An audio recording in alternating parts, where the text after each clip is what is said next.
День, уважаемые жители автономии, на канале ГРТ программа «Диалог в студии». Для вас работаем мы, Валентина Чобан, и мой коллега, звукооператор Павел Арнаут.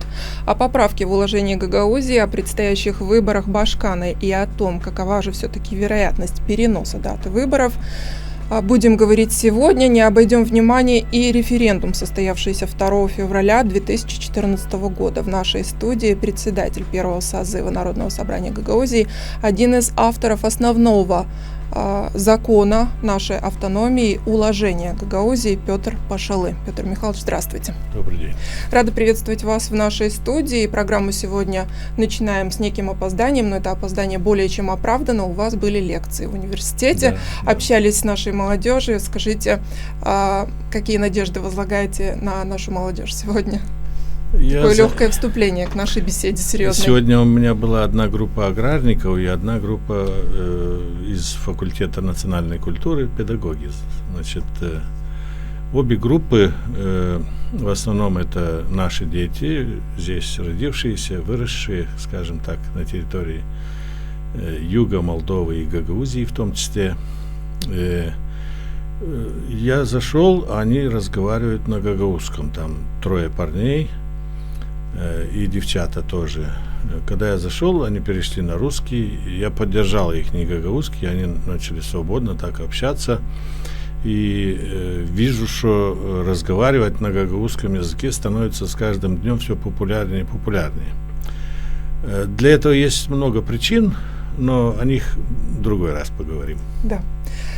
Значит, молодежь наша вас радует. Радуют ли депутаты? Об этом будем говорить сейчас.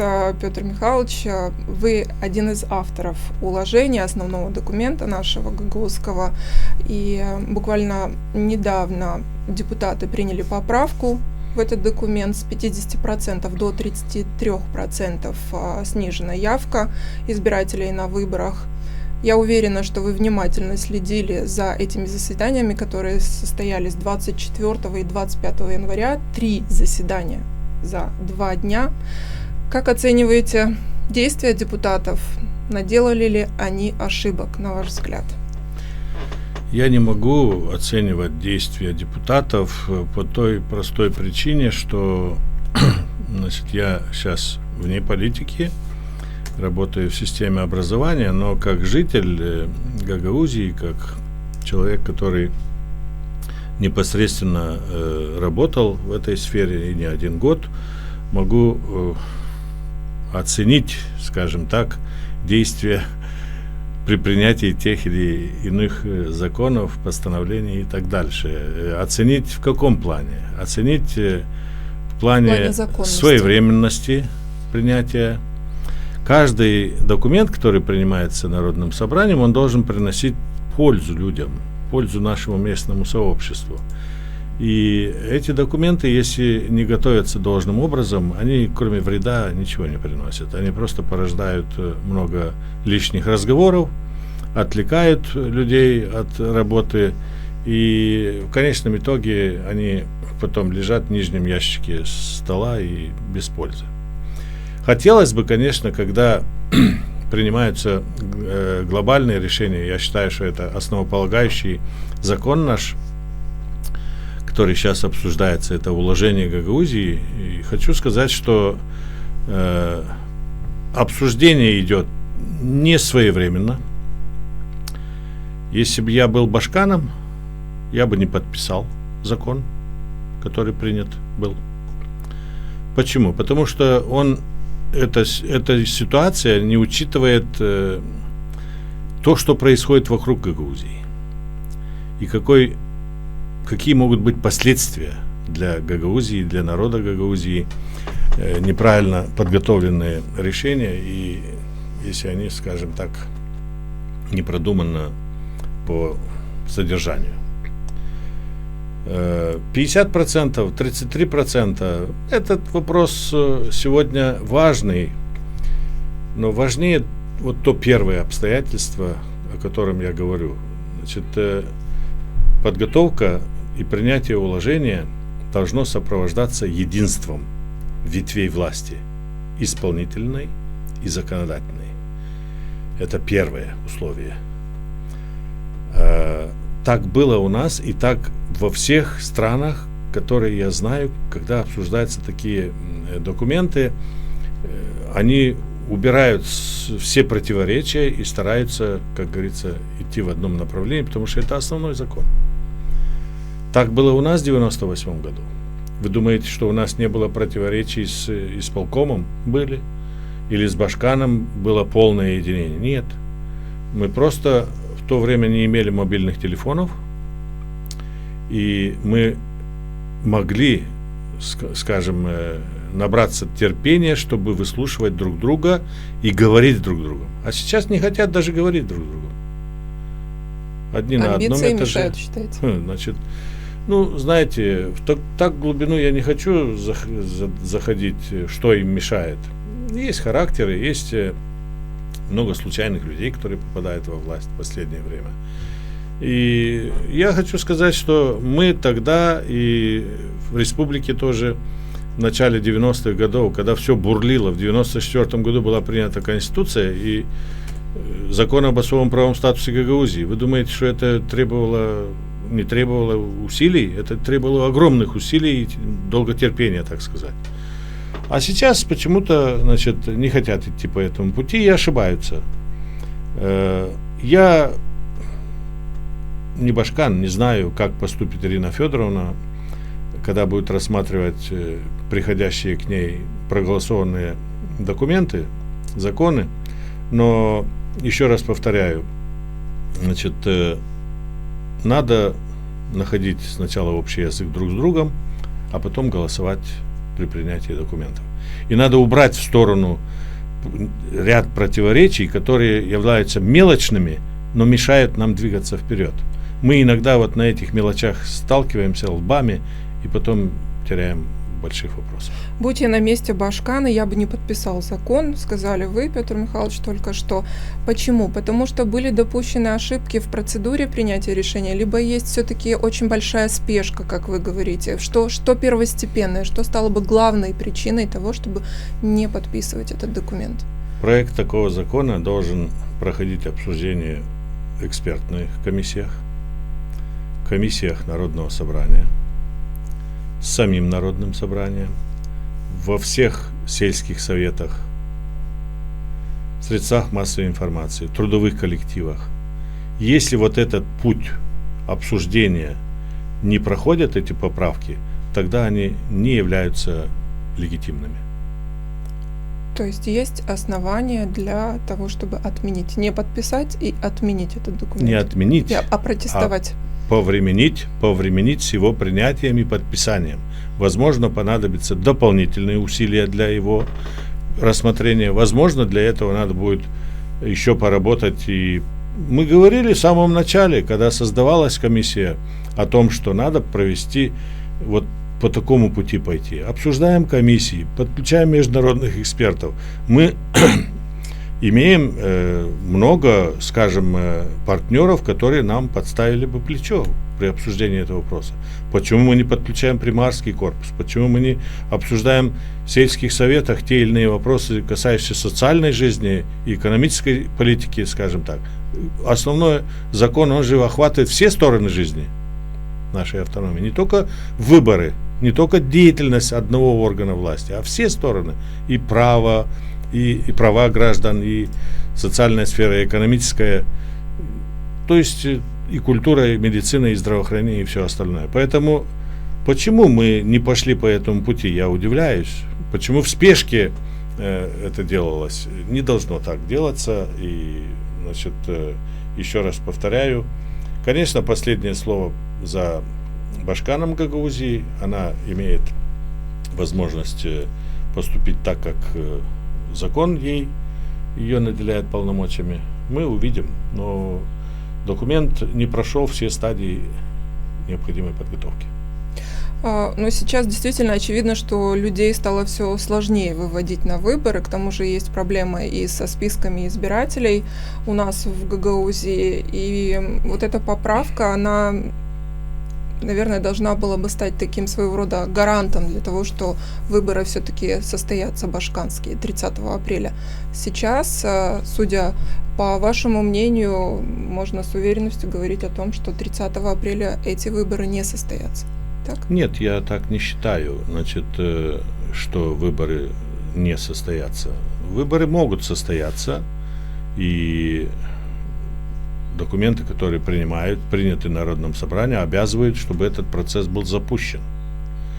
Но конечное слово всегда за Башканом Гагаузии. И если она посчитает нужным, чтобы запустить этот маховик выборной кампании, значит, процесс пойдет. У нас для этого время есть. Если она посчитает необходимым, значит, отложить на некоторое время, это другой вопрос. В конце концов, значит, она приступила к власти летом, и ее сроки полномочия завершаются в июле. Народное собрание приняло решение, что надо проводить в конце апреля. Немножко опережаем события. Но, опять же, это как договорятся ветви власти. А они должны друг с другом говорить спокойно и эти вопросы решать. Дальше без комментариев, да? Дальше. Относительно даты выборов, если все-таки речь идет о том, что дата будет перенесена, то каким может быть этот крайний срок? Что говорит закон, Петр Михайлович? Если есть дата 19 июля, когда Ирина Федоровна приступила к исполнению своих обязанностей, то выборы проводятся в течение 2 месяцев. Да. Потом еще 1 месяц дается на передачу самой власти. Так гласит закон. Поэтому дальше выходить за рамки того, что там написано, значит, мы не имеем права. Иначе они будут опротестованы. Чуть раньше можно, но позже не следует этого делать без веских на то оснований. То есть 19 июля мы должны уже иметь результаты выборов башканских. Вы говорите, не позже. Не позже, конечно. Я сказал о том, что, значит, если у нее... Нет, давайте мы не будем сейчас гадать. Я считаю, что это бесперспективное такое вот угадывание. Мы же не башканы, не председатель Народного собрания, которые должны сесть за стол, скажем так, и обсуждать эти вопросы вместе с президиумом Народного собрания. По-другому я не вижу решения этого вопроса. Закон проголосован, и надо его либо подписывать, либо не подписывать. Если не подписывать, то почему? И об этом они сами скажут. Я же не могу за них говорить. Время покажет, да. На подписание у Башкана есть 10 дней, да, 10 законных. Дней, да. Я хочу вернуться немножко в историю, в целом относительно комиссии, созданной для подготовки предложений по внесению изменений и дополнений в уложение Гагаузии. В эту комиссию входите и вы, Петр Михайлович. Как в целом шла работа в этой комиссии и почему было предложено много поправок и дополнений, но депутаты сейчас голосовали лишь за одну? Как считаете? Я хочу сказать, что работая в этой комиссии, я неоднократно говорил, что нам нет смысла вносить и рассматривать изменения и поправки в каждую статью уложения, их 100. Не надо лезть в тот текст, который, значит, апробирован был со всех точек зрения на то время. Но время прошло, и некоторые статьи надо менять. Надо вносить продиктованные жизнью изменения. Что я имел в виду? Значит, мы, исходя из действующего уложения, ограничены в своих действиях. Некоторые статьи изменения можно вносить только референдумом. Это об этом там сказано черным по белому. Значит, некоторые разделы сразу отходят в сторону. Остается меньше. Мы выработали проект закона на 43 статьи изменения вносить. Но и это много. Я считаю, что преамбулу не надо вносить. Решать вопрос столицей назвать Камрад или административным центром. То есть на таких вещах мы не должны зацикливаться. Надо взять главные поправки и их внести. Потому что опять же, возвращаюсь к тому, что время не такое. У нас сейчас взаимоотношения с центральной властью Кишинева одни. Вокруг страны идет война. Это другое. У нас есть куча собственных проблем, которые надо решать в первоочередном порядке. И все вот эти вот слагаемые, они нам говорят, что мы должны сейчас организованно подготовить и провести выборы главы Гагаузии. Пройдут они в апреле или пройдут они летом, не суть важно.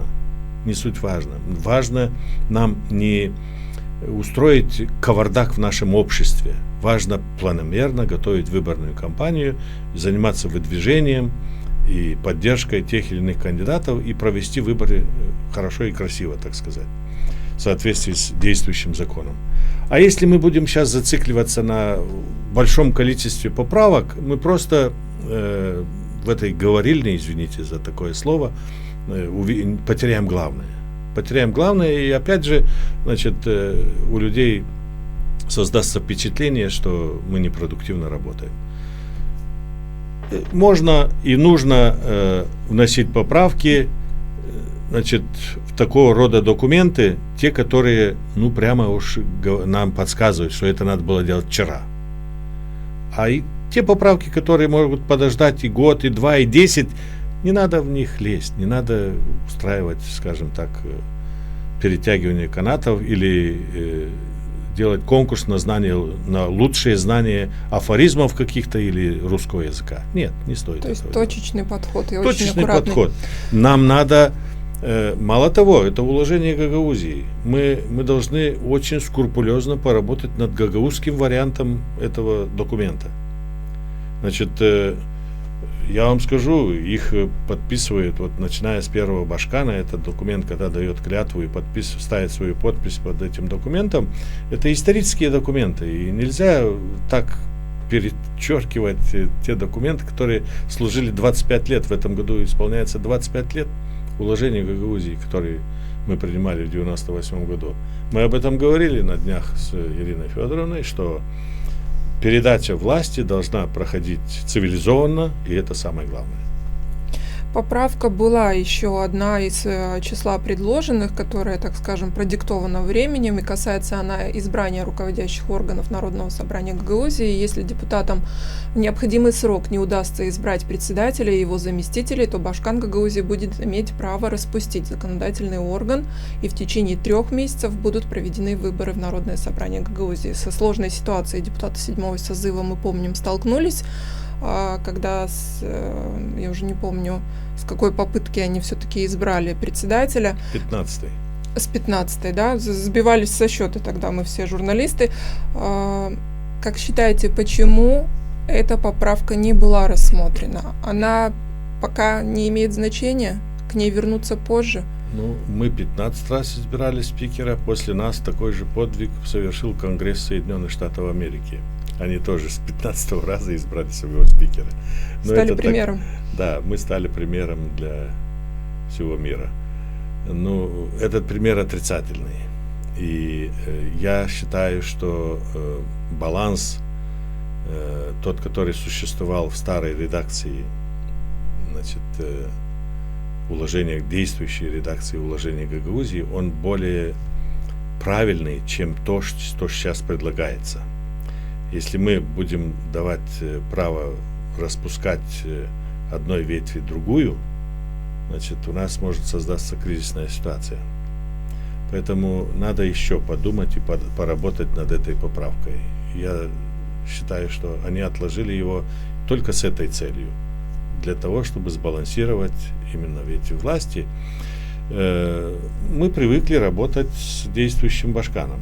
Мы знаем уже характер нынешнего Башкана, мы знаем стиль управления ее команды и, значит, подошли к завершению 8-летнего срока. Каков будет следующий Башкан? Каков будет его характер и его команды? Какая сложится международная обстановка? Какая сложится обстановка в самой нашей Молдове? Поэтому ломать действующий механизм, я думаю, что рано еще. Какое вы видите в таком случае вот именно эту поправку, касающуюся избрания руководящего состава Народного собрания?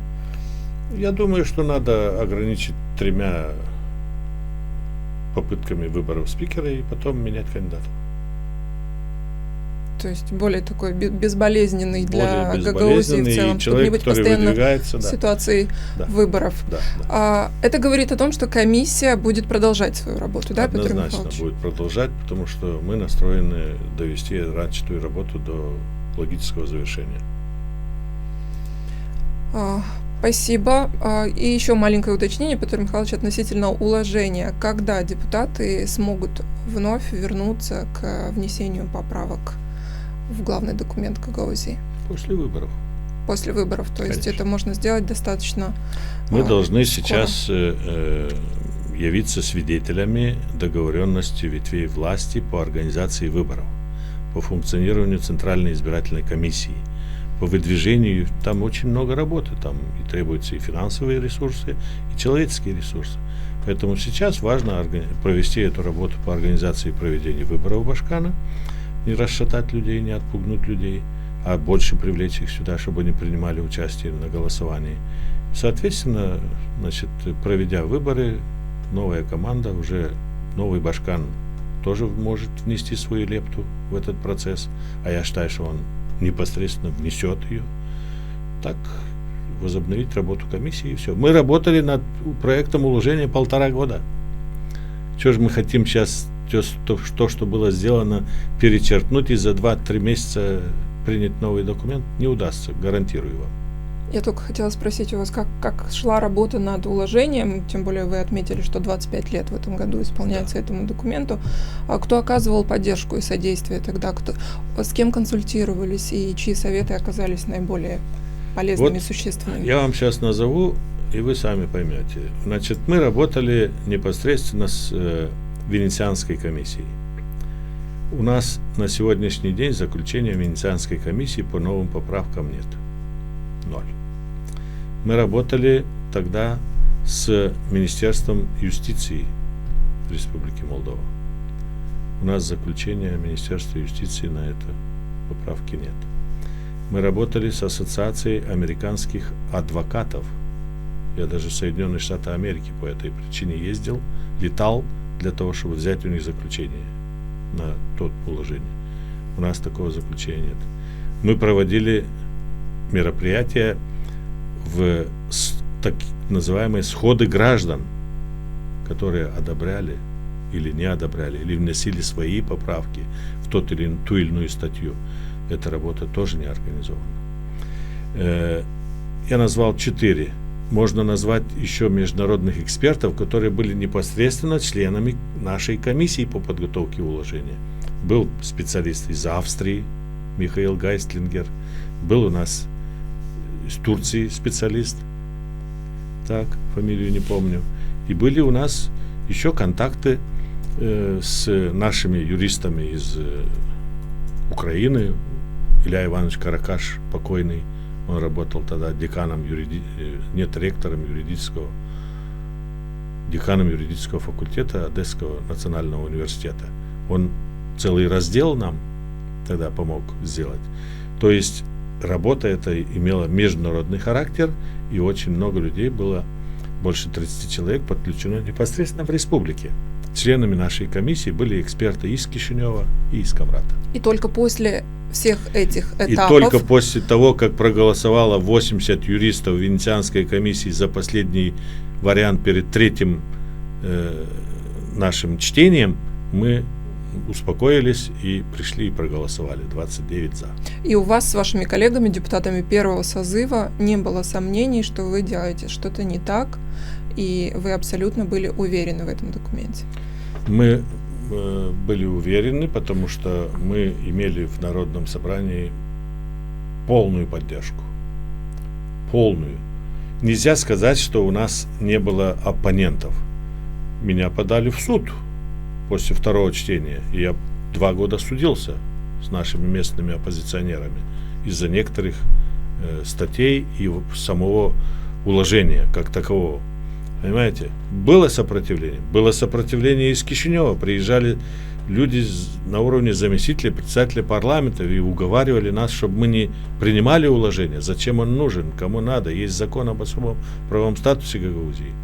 Но мы уверенно шли вперед, потому что здесь Башкан, исполком и Народное собрание сказали, нам этот документ нужен, и мы доверяем этой комиссии. И мы работали спокойно. Решение суда каким было? В нашу пользу, конечно.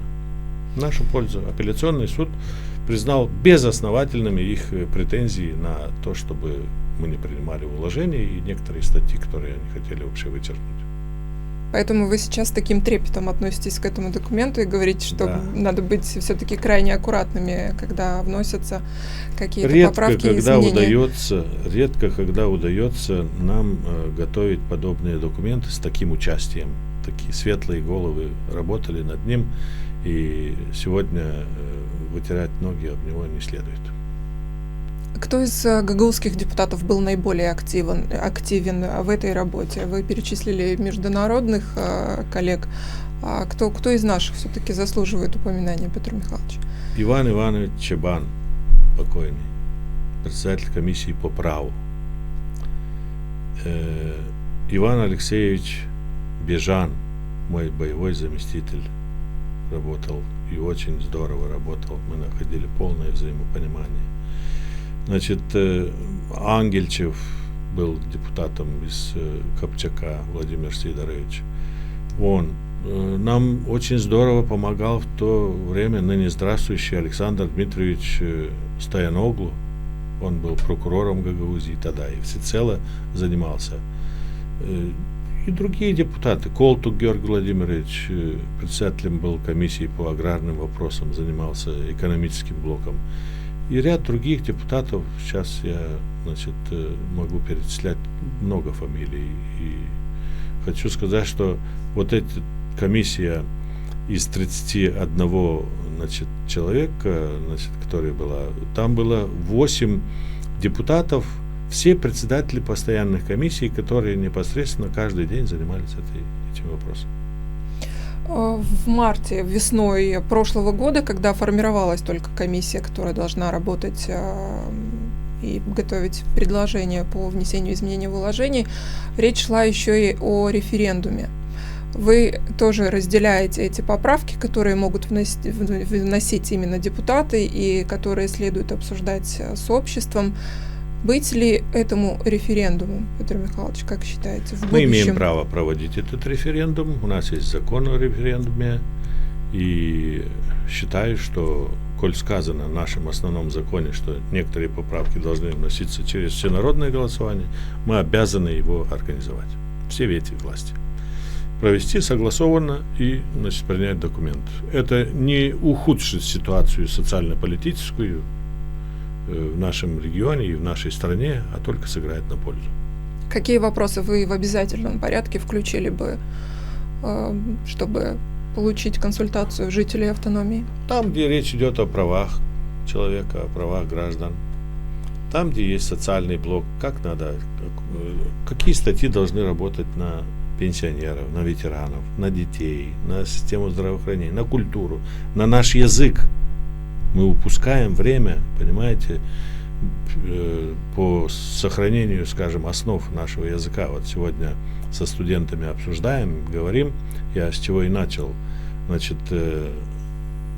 Видите, обстановка в мире диктует нам, уезжая за границу, разговаривать на гагаузском языке. Согласитесь с этим? Да, согласна.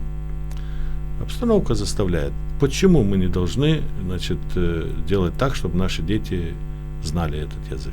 Они от этого только пользу будут всегда извлекать. Поэтому вот этот блок вопросов надо всегда с народом советуясь принимать, и я думаю, что народ нас поддержит. О предстоящих выборах тоже хочется с вами поговорить, Петр Михайлович. На ваш взгляд, насколько интересной будет предвыборная гонка на этот раз? Некоторые кандидаты уже заявили о своем решении принять участие, баллотироваться на пост главы автономии. Кто-то еще выжидает, но все же уже активно обсуждается эта тема в обществе. Плод созрел. Поэтому он и начал, скажем так, обсуждаться, и пришло время, оно быстро бежит, и сегодня в Гагаузии есть подготовленные кадры и в Молдове, которые могли бы баллотироваться на эту должность. Я рад этому. Конечно, желающих будет много, наверняка, сообразуясь с той политической ситуацией, которая есть. Одни будут идти добровольно, других будут подталкивать и выдвигать. Да, чтобы они выдвигались, чтобы забирать друг у друга голоса. Это выборная технология, она применяется на полную катушку во всех выборных кампаниях. Будет применяться и здесь.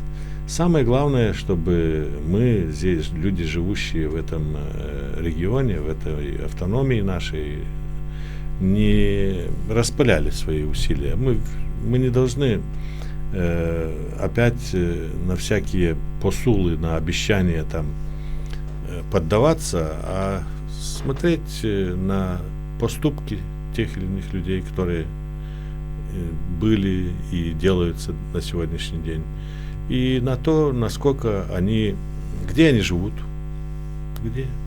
чем они питаются, по какой земле они ходят, или витают, или на мерседесах катаются. Надо все эти вопросы соизмерять и голосовать за тех людей, которые защищали бы наш основной закон, на котором дают клятву. То есть это главный пункт в предвыборной программе кандидата, на который вы лично будете обращать внимание и советуете обращать внимание жителям автономии. Да. Какие обещания должны насторожить, на ваш взгляд? Значит, должны настораживать нас, естественно, те обещания, которые строят кисельные берега, Нью-Васюки, и не знают, что делается в Этулии, или что делается в Русской Киселии, или в Чокмайдане. Общие фразы «защитим», «дадим», «повысим», они не работают. И я, конечно, призываю меньше проявлять вот это сентиментального такого отношения к этим обещаниям. Быть осторожными, надо советоваться. У нас есть совет старейшин. Мы всегда привыкли слушать мнение совета старейшин. У нас есть хорошие трудовые коллективы, где уже сплоченные люди работают. У нас есть целый корпус руководителей, авторитетных руководителей в регионе, которые знают и работают с людьми уже не один десяток лет и могли бы подсказать. Мы должны советоваться друг с другом и лишь только после этого бросать в урну или ставить штампик «вотат», или сечь за того или иного кандидата. Время слов, оно уходит, и время поступков пришло, потому что в опасное время живем и должны быть осторожными в выборе руководителя автономии. Время поступков для руководителя и время правильных выводов для избирателя. Будем надеяться, что оно пришло все-таки. Петр Михайлович, во всяком случае, в предвыборную кампанию в Народное собрание Гагаузии чаще всего мы слышим одно обещание. Это обещание вернуть полномочия. У вас богатый опыт работы в законодательном органе нашего региона. Скажите, сегодня при каких условиях, при соблюдении каких правил это возможно? И под силу ли это нашим депутатам? Полномочия не дают, полномочия берут. Полномочия надо брать, но брать надо с умом, а не ударяясь и не заходя, головой об стенку биться не надо. Надо просто, опять же, готовить решения, обосновывать их, что нам вот эти полномочия нужны, и мы вправе, исходя из закона об особом правовом статусе Гагаузии и уложения Гагаузии, должны пользоваться. Принимается решение здесь на месте, потом с этим решением надо ехать в правительство, в парламент, президенту и доказывать, что это решение жизненно важно для нашего населения. И мы это решение приняли. Согласовывайте вы его, пожалуйста, нам. Меняйте что-то. Давайте вносить поправки. Надо быть решать. готовыми пойти на уступки какие-то определенные. Путем компромисса только надо решать эти вопросы. Но в главном мы должны доказать, что это решение полезно для нашего местного сообщества, для наших людей. Ведь таким же образом работают и центральные органы власти. Закон об особом правовом статусе Гагаузии – это политический договор между Камратом и Кишиневым. Так вот, для того, чтобы этот договор работал, надо изредка возвращаться и заново читать пункты, которые были приняты 23 декабря 1994 года. И если после этого по чьей-то вине были допущены какие-то ошибки, то их никогда не поздно исправлять. И нас поймут в Кишиневе, если мы будем убедительны. Если не поймут в Кишиневе, надо поехать в Страсбург, поехать в Брюссель, поехать в те инстанции, которые бы нас поддержали и поняли бы. И тогда уже совместно с ними опять возвращаться и садиться за стол переговоров. Худой мир всегда лучше, чем война. От 1 до 10, как оцениваете напряжение между официальным Кишиневым и Камратом, Петр Михайлович? Я не хочу так оценивать. Значит, это не кроссворд или не что-то другое, не викторина или там в Фейсбуке, когда выставляется. Мы все люди, и там избирает народ, и здесь избирает, и мы должны в постоянном диалоге быть. И законотворческий процесс предполагает постоянное развитие. Нет идеальных законов, нет идеальных решений. Эти все решения надо согласованно действовать. И слава Богу, что ныне действующий парламент принял закон, который обязывает обе стороны перед тем, как принимать те или иные решения, согласовывать их с друг другом. Вот, наконец-то мы к этому пришли. То, что надо было сделать в течение месяца в 1995 году, мы это сделали через 28 лет.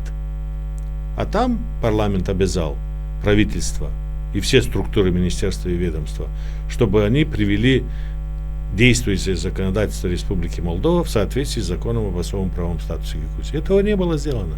Вот сейчас только через 28 лет начались первые шаги. Правда, они немножко начались раньше, когда внесли статусные положения закона в Конституцию. Это было в 2003 году.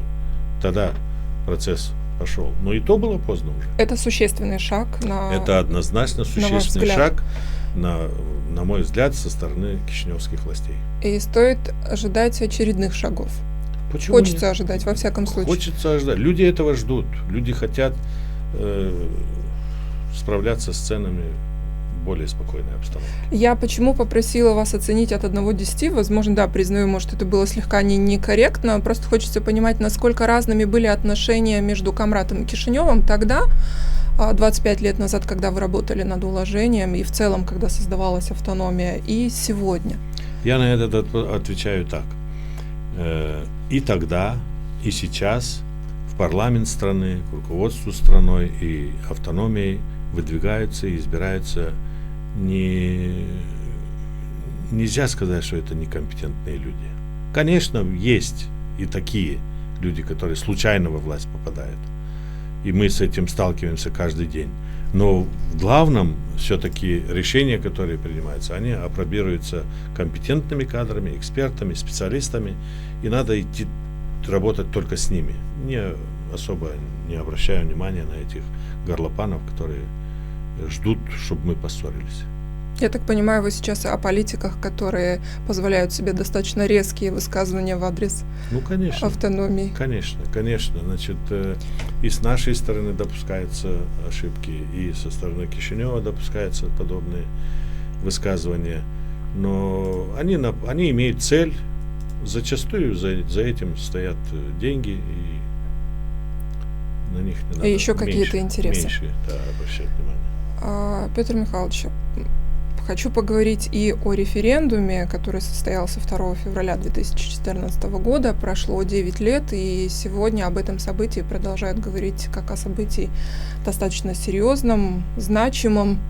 И действительно, за эти годы и в Гагаузии, и в Молдове, и в мире произошло очень много событий. Общество, наверное, позволю себе сказать, уже не столь едино, как тогда, в 2014 году. И хочу спросить вас, сегодня ваша оценка результатов референдума совпадает с той оценкой, которая была 9 лет назад? 70 777 человек пришли к избирательным урнам тогда и проголосовали за тот или иной вопрос, который им был задан. У нас тогда состоялся, Два референдума. Законодательный референдум, который был принят об отложенном статусе закон. И второй, это был опрос, это было просто социологическое исследование о векторе движения нашей страны по мнению граждан, проживающих на территории Гагаузии. Консультация. Это была простая консультация, с гражданами нашей, Гагаузии. И смешивать эти два понятия, два этих бюллетеня не следует, потому что мы тем самым принижаем роль первого. Мы приняли закон всенародным голосованием, что если Молдова потеряет свою независимость и суверенитет как государство, находящееся в центре Европы, народ Гагаузии имеет на внешнее самоопределение. Мы по существу повторили пункт 4 статьи 1 закона об особом правовом статусе Гагаузии, где то же самое сказано, что народ Гагаузии имеет право на внешнее самоопределение. А Конституционный суд Республики Молдова в 1995 году подтвердил, что этот пункт 4 статьи 1 имеет все основания быть там записанным, и его не может отменить ни один последующий Конституционный суд Молдовы. Представляете, какую силу возымело это решение в те годы? Почему мы не должны, скажем так, сегодня придавать значение тому факту, который наш народ 2 февраля 2014 года подтвердил? Мы должны это уважать. Мы должны, я вспоминаю этот день с содроганием, понимаете, когда больные люди, старики, не хочу никого обижать, молодые и среднее поколение организованно шли с утра до вечера на избирательные участки и высказывали свое слово. Вот это совет с народом, вот это мощь. И весь дипломатический корпус, за исключением некоторых, тогда признал правоту нашего народа. Это, я не хочу такими высокопарными словами апеллировать, что это праздник, что это такое, но эту дату нам не стоит забывать. Есть звонок в студию, наденьте, пожалуйста, наушники, Петр Михайлович. Здравствуйте. Здравствуйте, Кангас, Кирилл Кирлиштатович такой. Слушаем уважаемый вас. Валентина, уважаемый Петр Михайлович. Вот я сейчас озвучу свою позицию, а вы, как бывший председатель, пусть дадите оценочку. Спасибо. Так, нельзя ли согласиться с неверным принятием закона о пособии по Гагаузии в период холодного времени. Автор законодателя Тарнавский исполком сменил так и выдвинул свою тот, о чем автор выразился. Исполком включил, мол, республиканское пособие получают по 700 лей некоторые пенсионеры, а те пенсионеры, которые получают республиканские, они получают от 1000 до 3000 лей. А эти включили разные категории льготников и пенсионеров со своего круга, которые получают от 5000 и до 20 тысяч лей. Карта ясна этих исполкомцев, но как депутаты, не изучившие закон, не разбиравшиеся в закон, голосуют, и закон принят. Задан вопрос депутату Дудоглу, почему со 7 пенсионеров, живущих вдвоем, урезали 200 лей. Ответ: а мы не вникли на этот закон. Второй депутат Дмитрогла и Кыса тот же ответ. Значит, выходит, наши депутаты голосуют в темную.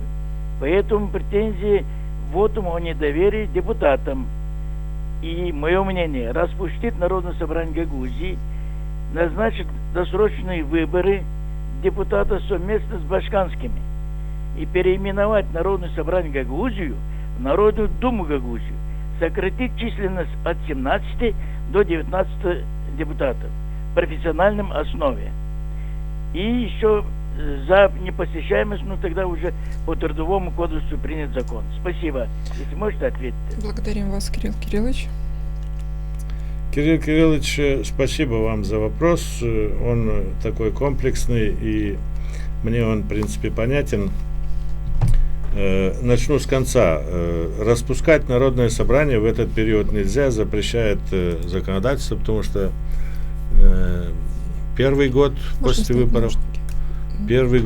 выборов и последний год перед выборами Башкан не имеет права распускать Народное собрание. Поэтому одновременные выборы провести нам не удастся. Уже изберем нового Башкана. Давайте. И потом уже будем, скажем, оценивать деятельность нашего Народного собрания и их конкретные законы нормативные. Что касается сокращения числа депутатов, я с вами согласен.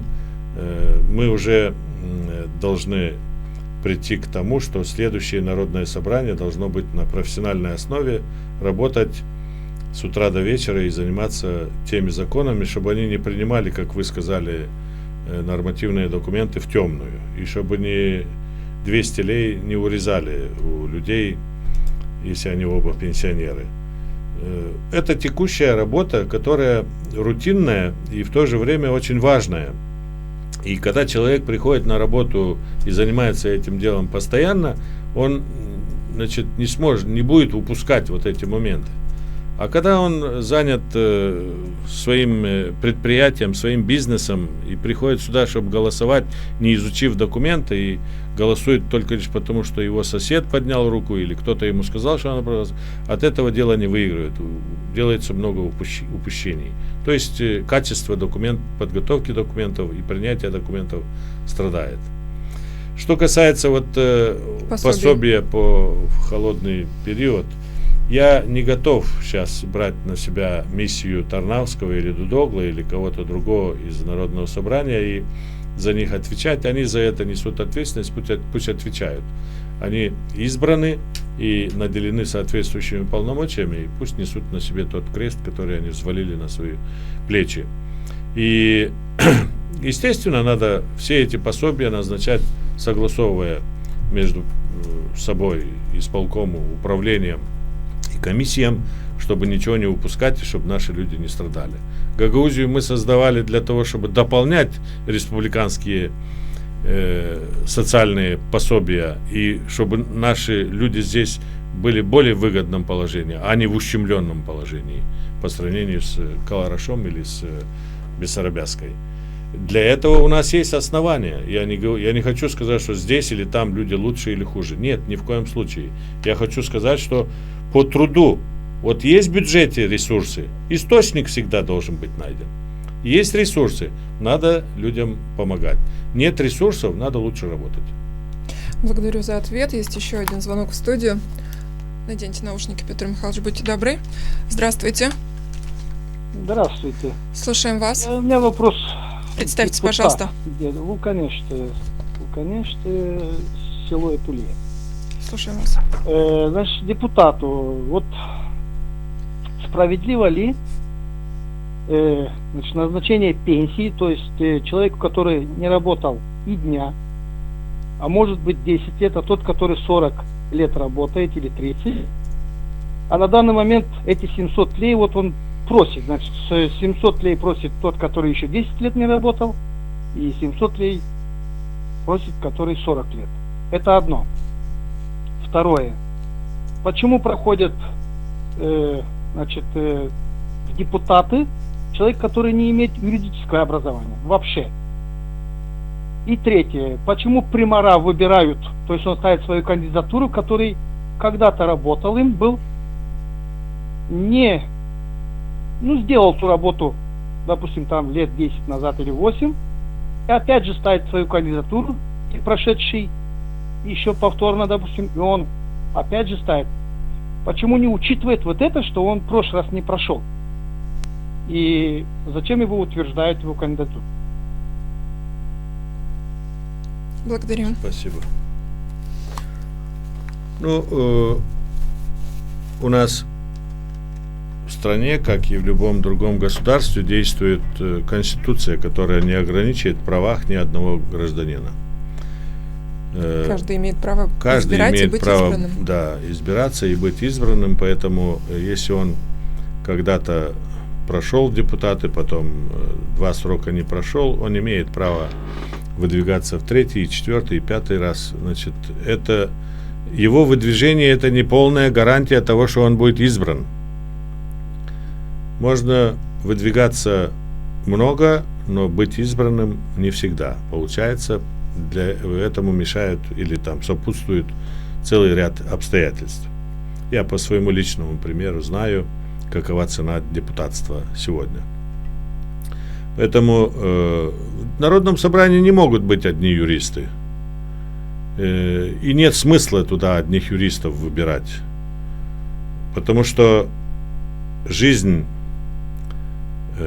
граждан здесь, в Гагаузии, да и в нашей в целом стране, она многогранна, и там не только юридические вопросы, юридические казусы рассматриваются. Там рассматриваются и вопросы, связанные с социальной сферой, и экономикой, и образованием, и медициной, и культурой, и чего только нету. Спектр жизни людей очень широк. Поэтому там должны быть представлены в первую очередь люди достойные, люди компетентные, вне зависимости от их специальности. И люди, которые умеют писать законы, умеют их готовить, выслушивать друг друга и работать в коллективном органе. Вот это самое главное. Это представители народные. И обвинять я бы не стал сейчас кого-то, что правильно избрали или неправильно избрали. Вот так карта легла, так Богом было дано, чтобы этот человек попал туда. А оценивать его действия нам дается возможность 4 года. Если он 4 года предыдущих провалил эту работу, естественно, люди его не изберут и не должны избирать. Но видите, как складывается по-разному. Что касается пенсии, 10 лет работал или 30 лет работал, и он получает 700 лет. Я думаю, что тот, который работал 30 лет, он не получает 700 лей, а он получает несколько больше, чем тот, который работал 10 лет. Для этого есть соответствующая сетка и расчеты для начисления пенсионного обеспечения. Здесь надо в каждом конкретном случае рассматривать, и говорить обобщенно я бы не стал. Спасибо. Принимаем еще один звонок. Наушники, будьте добры, Петр Михайлович. Здравствуйте. Добрый день. Слушаем вас. У меня будет небольшая критика в адрес жителя из Кангаза, Кирилла Сестатова. Я попрошу, уважаемого Кирилла Кирилловича и других пенсионеров, да не кидайтесь вы на эти 200 лей, люди добрые. Обратите внимание, какую пенсию получают наши представители власти и депутаты. Вот это вот требуйте, чтобы ваша пенсия не была 2000, а требуйте, чтобы была ваша пенсия 10 тысяч, 15 тысяч, 20 тысяч. Ваша пенсия должна быть выше, чем эти пенсии слуг народа. Они служат нам и идут во власть служить нам. А нас унижают с этими 200 леями. Прекратите вы вот это вот издевательство над самим собой. Люди добрые. Вот это вот первое. Хочу обратить внимание всех пенсионеров. И попрошу ГРТ, будьте добры, окажите содействие написанию исковых заявлений, чтобы люди требовали исковым заявлением через суды, чтобы они получали достойную пенсию, а не эту унизительную. Это первое. Вот второе, касательно выборов. Сейчас Башкан должна подписать и проголосованные депутатами. Вот по поводу деятельности Башкана. На средствах массовой информации публично Ее уже разоблачили преступления. В том числе я подавал заявление в прокуратуру о возбуждении уголовного дела против башка лидерных власть. Мое заявление отклонили. И вот сейчас мы ждем, чтобы эта женщина, которая опозорила Гагаузию, чтобы она подписала вот этот закон. Призываю вас к корректности. Ну вот это уважаемые корректно. Слушатели. Почему мы должны терпеть преступников во власти еще? Она должна была давно уйти в отставку с позором. Мы вас услышали, благодарим. Что скажете, Петр Михайлович? Без комментариев. Без комментариев. Size var bir teklifim Pötr Mihайлович. Programının sonunda geçelim Gagavuz diline. Buyurun. Bilirim hani bütün candan ana dilimizi seversiniz. Hem çok yıl ona hizmet ettiniz. Programın çekitmesinde biraz anlattığınız studentlarınız için. Söylediğiniz hani aralarında Gagavuz dilinde laf ederler da mayıl oldunuz buna. Ama hep o kadar lazım açıktan söyleyelim. Hani zor zamanları geçirir bizim dilimiz, Gagavuz dilimiz. Onu nasıl kurtaralım? Hem sizin bakışınıza göre kim bu soruları çözmediğini, Gagavuz dilimizi kurtarmadığını, onu ilerletmediğini lazım kuvvetlerini birleştirsin. Kim başlasın bu işi lazım? Bize bizim ana dilimizi dil lazım koverme uğra açan onu daima eksperiment yaparlar. Ziyetleme ana diline dil lazım. Bu eksperimentler hepsi ziyetlemek. Ben küçükken Rus dilini bilmezdim. Ben bilirdim sadece Gagavuzca. Ben Sadya'ya gitmedim. Evde benim malim baktı benim. Anam babam. Layettim Gagavuzca. Sadece Gagavuzca. Gittim okula Rusça bilmezdim. 10 yılda öğrendim Rusçayı. Başladım unutmaya Gagavuzcayı. Öğrendim bir üniversitet, 2 üniversitet, 3 üniversitet. Hepsini Rusça. Sonra başladım işlemeye bilim merkezinde. Açtık kursu. Ana dilinde kursları. Da yeniden ben ana dilimi öğrendim. Şimdi yazarım da ana Gagavuzca, Latin grafikasında olay ederim de konuşuyorum da insanlarla da göreyim hani bizim dilimiz pek güzel. Bize lazım geçirme 1'den 4. klasadan Gagavuz diline. Öğrenmek prosesini. Öğrenmeyi. Şimdi uşak başçalarında yavaş yavaş bu proses gider. Orada Gagavuzca layederler uşaklar. Sonra birkaç ders, birkaç predmet öğrenecekler gene Gagavuz dilinde. Da bu dil Rusça değerle zakrepitse olacak, kahveleşecek.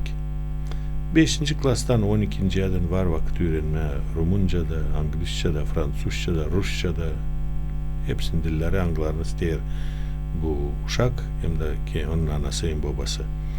Bize lazım bu yoldan gitme. Kalan eksperimentler o ziyetlemek ben söyleyeyim tabir ki.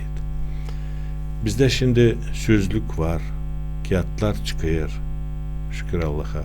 Para bu işe dini bulunur, kültüra ilerler, der mi? Gençler yıldan layderler, konuşurlar Gagavuzca güzel. Da lazım korkmama bu işi yapma. Zira geldi vakit. Tüm adamlar hani 1957'de bu işi yapmışlar. Da 61'den onlar sürtmüşler, işlemiş okullarda Gagavuz dili. O yıllar bizden öyle bir aydınlık iş. O yıllarda Maruneviç'te, Baboglu'da, Tanasoglu'da, Kuroglu'da, Gaydarcı'da hepsi çoğu bilim insanları onlar o yıllarda çıktılar yüze. O yıllarda büyüdüler. Onların temeli Gagavuz diliydi. Bize de lazım yapma öyle temel gelen torunlara. Var mı tabi bugünkü günde aramızda böyle insanlar hangilerinin canlarında yanır o ateş, sevgi ateşi Gagavuz diline hangileri hazır hizmet etmeye? Var çok. Bizde üniversitede de var. Öyle insanlar okullarda da var, köylerde de var, her yerde var. Dili bozar kasabalar. kendiniz kasabalıyısınız Petr Mikhailovich. Doğru. Söylersiniz bunu. Doğru. Biz de stüdyomuzda. Bence bu adam dedi samokritik yılanı lambrasını esitme. Doğru. Tanmama bu işi. Kritika etme kendini de lazım ikide birde. Dil sayı alemi.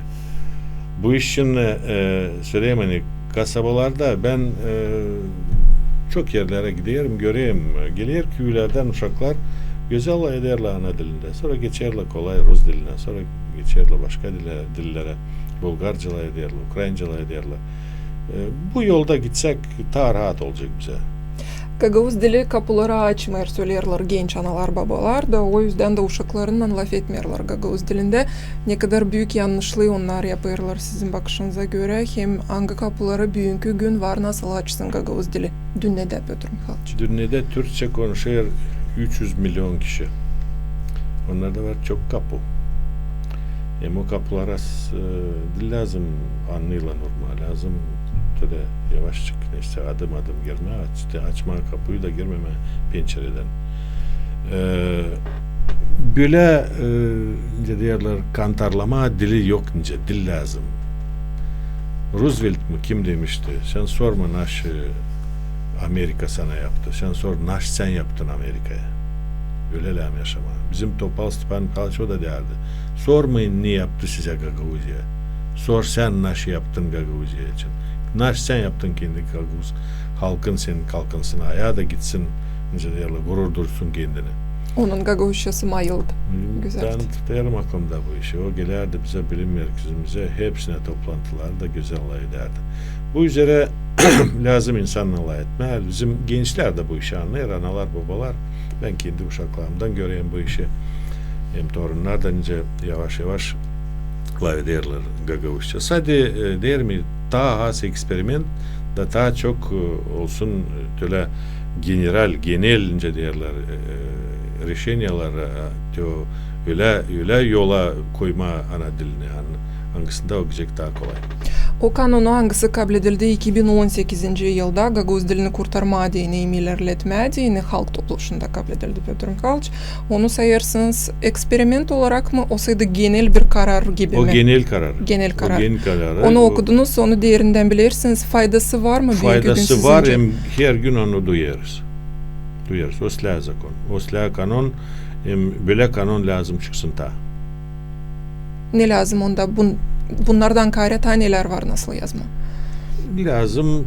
Önce ben söyledim hani kasabalarda değiştirme durumu dini. Lazım kasabalara verme kuvvet. Hani uşaklar kasabalarda havezlerini yürünsün ana dil. Bugünkü günde de halk topluluğunun deputatlarına çok sıra takazalarlar. Hani oturuşlarında Gagavuz dili may işidilmiyor.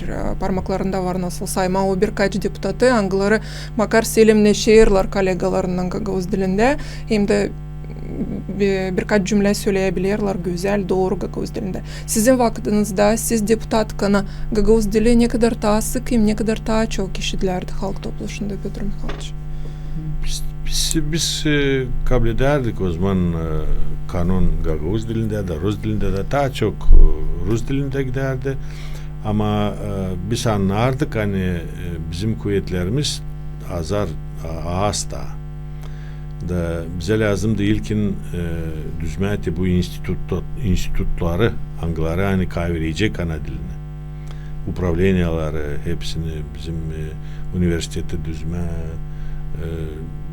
bilim merkezini kurma da öyle yavaş inceliyorlar. Ama o zaman insan daha çok da ederdi Gagavuz dilinde. O zaman yoktu bu problemler ince büyüdü onlar. Büyüdüler. Ama gene de var umudunuz hani bu problemleri yenseyeceğiz. Yenseyeceğiz. Bizde var potansiyel bu iş için. Programın sonunda Petr Mikhailovich isterim danışasınız bizim seyircilerimize hem seyircilerimize. Ne lafları onlara istersiniz bugünkü günde söyleme. Temamıza göre neden çıkettik yani bizim insan ben yalvarıyorum hani düşünüp de seçime katılsınlar, çıksınlar seçime de biz ayıralım. Bu yıl başkanı, tüy insanı kim hani koruyacak kendi halkına. Bu işi anlama din lazım derler. bizde öyle derdiler. İhtiyarlar hani lazım onun biraz zor yasına okuma hem de bilme hangi tamızlıktan o çıkma. Bu iş, Damızlık büyük işi yaparmış Gagavuzlardan. bu işi ya çok büyük işi yapar da. Bu bir. İkinci ne anda işledi, nice çalıştı, neler yaptı da ona göre. İkinci nasıl diyeyim söyleme hani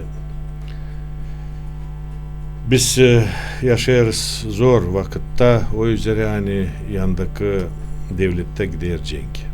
Çok insan görürüz kaybeder de Allah korusun Yazık. bizim Gagavuzları hepsini, Bulgarları da, Rusları da, Ukraynasları da hepsini bu ölümden zere o kıyır görürüz. Hani bu pek büyük iş, pek çok kahır getirir ailelere. Dua etme lazım öyle yaşamak hani yer tepremesin bizim ayakların altında bu cenkler üzere. Üçüncü lazım ihtiyarlara bu kış vakiti bakma, onlara lazım yardım etme. Yetişmeyer yakacak, yetişmeyer pensiye, yetişmeyer yemeğe tarafı lazım yardım etme. Ben bu sabah işe gelirken Baburçu'dan getirdim Kongaz'a bir insanı, bir medsestri. O gitmiş bir babuca, hangisi 82 yaşında, düşmüş da hasta. Bir çocuğu Avrupa'da işler, bir çocuğu Sibir'de işler, gelemiyorlar. Da o insana gitmiş Kongaz'dan öğrenmiş, o dilon sensiresi de öğrenmiş, hani var böyle insan da gitmiş götürmüş ona bir parça yemeği orada yardım da tible insanları biz bu kış vakiti lazım görelim, bilelim onlar için, hem de yardım edelim. Hepsine ben dilerim hem de adayarım sağlık olsun, Allah korusun Moldova'yı, Allah korusun Gagavuzya'yı, korusun bizim halkımızı da biz diyorlar kışlayalım da yaşayalım bu yıl daha silah ne kadar geçti yılı. Sağ olunuz Pyotr Mikhailovich. Büyük havezlen sizinle ettim. Merakla sizi sesledim. Sesleyicilerimize hem seyredicilerimize tabir sıra isterim açıklamayın. Bugünkü günde stüdyamızda bulundu Gagavuzya'nın halk topluluğunun ilk çağrışın başı. Gagavuzya'nın genel kanunun avtorların birisi Pyotr Paşalı. Herkesinize diyelim sağ olunuz. Hem kalınız sağlıcakla.